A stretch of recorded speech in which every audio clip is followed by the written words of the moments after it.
Okay, so Transurfing Reality, this is day 59, decision making. So, when you think how to proceed, only your mind works. It analyzes the merits and shortcomings, builds its concepts so that it can be rational and convincing while listening to the opinions of others. It usually doesn't take into account the premonitions of the soul. In this sense, the mind sleeps deeply. Okay, I'll just give you a small example, and it might be very irrelevant or weird, but let me give you an example. So there was a survivor of Titanic. Her name was Eva Hartz, and her mother had a premonition that this ship is gonna die. So she used to, the ship is going to sink. Even though it was known as unsinkable ship and all that bullshit, but like the overconfidence of those people called the ship unsinkable. Like, but if you actually call yourself unsinkable, you would also take the steps to not let it sink. But they had so much of arrogance in their confidence that you should be confident in your own self, but you should also use that confidence in your own ability to be the best of what you are. That's what I feel. So her mom used to not sleep at night so that if something happens, she may be able to save her child or her family. So her father could not survive, but her mom had warned her father a lot, many times, that please don't go, I don't trust this, etc., etc. And she was actually, that's the thing. So what happens is that her mother ends up saving her and her child's life, but the father could not survive. So if you see, the premonition is like, she could have been convinced by the father's premonition, but her soul knew that something's wrong could happen. So just like how your soul knows all the wrong things, your soul knows also the right things. So that's what it is saying, that if you believe in something, like my mom always says this, that if you have confidence that something's gonna happen for you, you should not have to fight over other people to convince them. So if you are so confident about your own things, or that something is gonna happen, like this was in relation to my SP, she said this. She said that you don't have to convince others. So that's what it says, that even if other people have different opinions, you don't have to be convinced. You don't have to,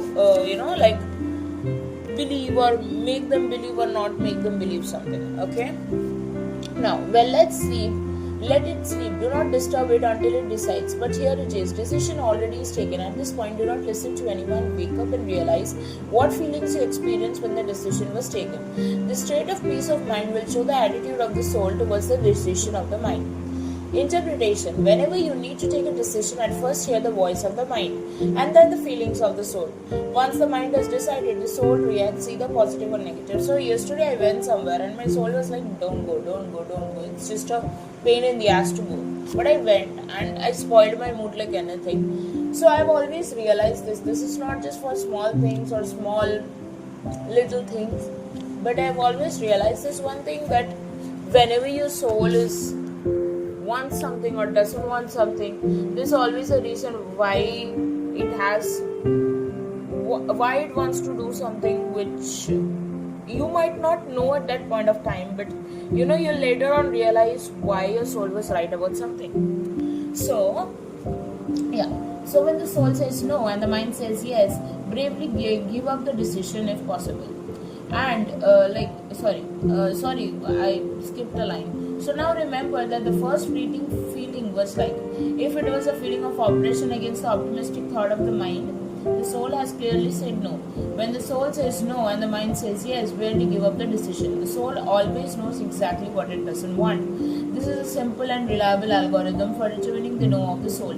If you need to convince yourself and to negotiate with yourself in order to say yes, then the soul says no.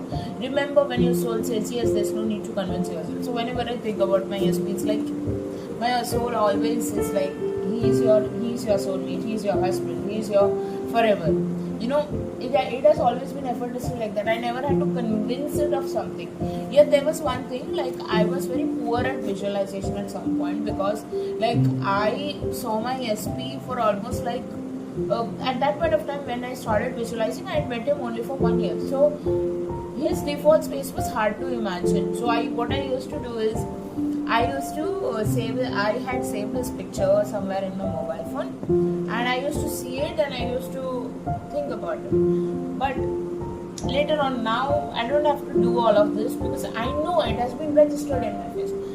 But so that's the thing. But yesterday when I had to go somewhere, and that place is not a positive place for me. So whenever somebody from my family member, he was saying that go and visit it for at least once and etc. And my mind was like, no, it even rained at that point of time, like when I was about to leave, just to make me stop to not go, but I still went. So there my soul was like, no, don't go, but still I went, which means that I think my yesterday got spoiled and I could not carry on doing any other activity because I got so mentally exhausted. So that's a warning that if your soul doesn't want to do something, don't force it to do something. Okay? Now, day 60, the rustle of the morning stars. So when you face a dilemma and do not know the exact answer, boldly trust your intuition. Counting on hunches, you will also make mistakes, but incredibly more mistakes you are to make. If you only listen to the voice of reason, if you need to make a decision, no one knows better than your soul what should be done. It's often very difficult to understand precisely what your soul prompts you, but you can absolutely accurately determine whether it likes the decision of the mind.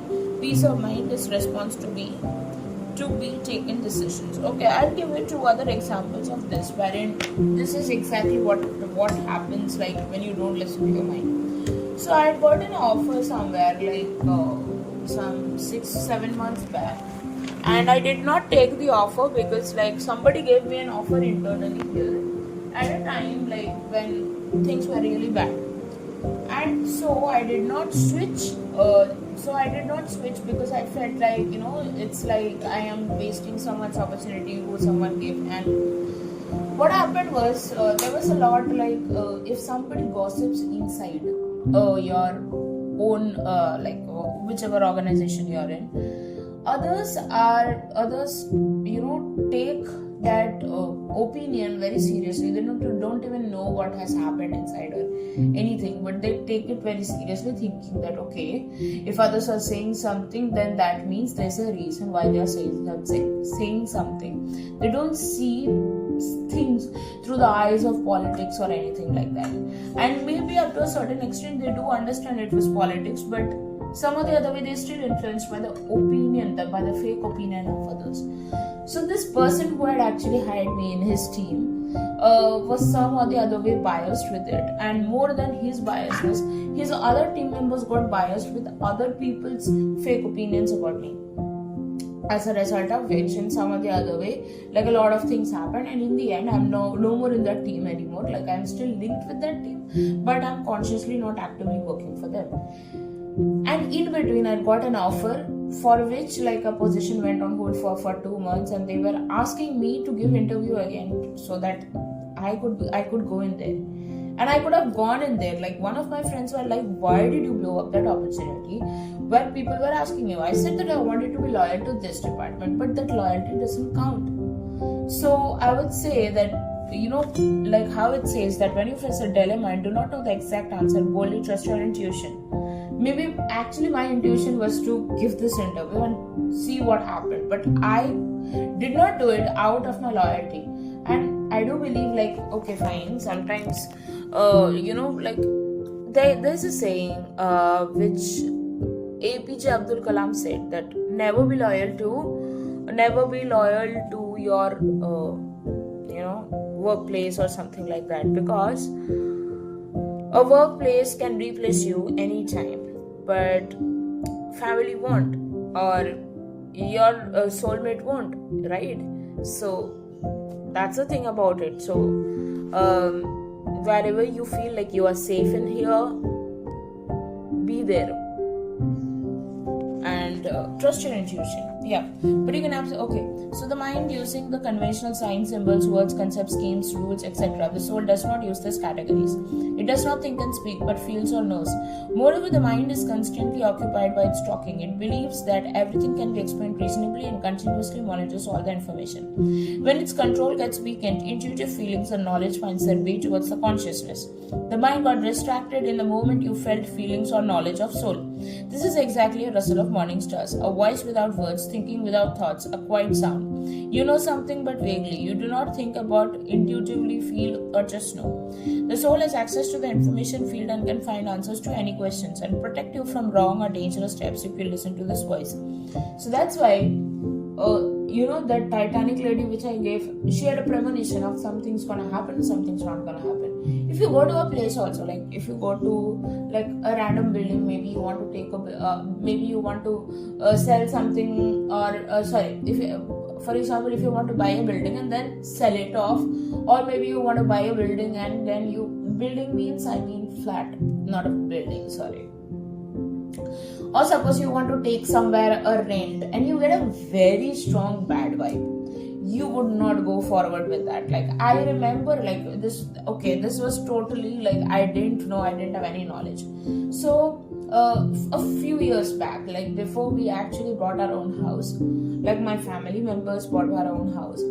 So I went to a place like wherein it was something near the road, and like people were saying that the sun can pass in through here. The window facing was totally sun facing, and like I would say that more than it was hot, sometimes some sun facing flats feel very much heat, so people do not want to shift in because like it will be too hot. And a place like the place where I live in, sometimes in the summer season it's very hot. So that's the thing. Okay, so somebody these real estate agents, they were saying that take this, it will not be too hot, it is regulated, it's in a good place and you might feel cool, and etc etc etc. But I had this very strong vibe of something is off. I had a feeling like, okay, I'm feeling like I'm depressed here or something like that. And I'm such a person, like I do not believe in the word depression itself. I feel like it's just a state of mind wherein you might feel low for some time, but you can always pick yourself up and go forward. It's just the change of the mindset. So I felt this way, and I was a bit younger, and I didn't know like what was off. Later on, and I told my mom also that I don't feel good about this place, so maybe we can see some other buildings. And she also she supported me. She always takes my opinion in count. So when we were coming back, we came to know that there was a place in the back wherein Muslims would bury their dead relatives, and the other place Hindus would burn their corpses, and that's why I got such an off vibes. So here I didn't have any knowledge, like this is also a place where these things happen, but I could feel it. So that's how strong things can be. That's why you should never ever say no to your heart, because the heart knows everything, right? Okay, so if you experience any anxiety unusual for you before a flight, it should be wise to skip it. Or when your first acquaintance with a person of the opposite sex, you have to convince yourself that he or she is suitable for you. You can be confident that most likely nothing good will come out of you further your relationship. So that's how it is. I've never experienced this dating thing because I never do this experimenting. I've always actually been with people who I love, so I can't comment about this. But yes, there was a person who I met once before my SP, and there are a lot of things which happened. So I met these two people, and I didn't feel good about them, and I had no intentions to date them. It was just likely a suggestion from family, but I didn't like any of them, and they proved themselves right, and they proved whatever I felt was right. So Anyway, I never wanted to date them. I never wanted to marry them. I only want to marry my SP, so it doesn't count. But I am trying to prove this theory is right. Okay, that's about it.